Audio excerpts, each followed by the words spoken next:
Hello everyone, Assalamu alaikum. How are you all? I hope you are well. Welcome back to my channel in this new video. Today's video, how to delete messages in Gmail. So get ready started.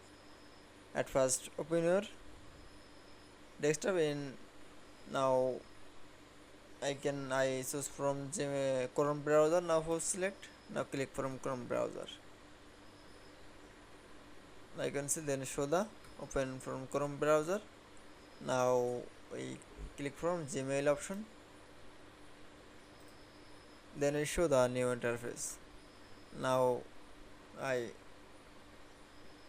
delete from any message. Now select from any message. Now click.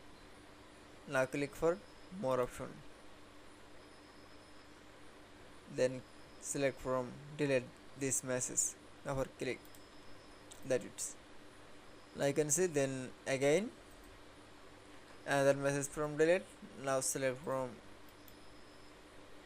another process. Now select from mouse right button, click. Now click from delete. That it's.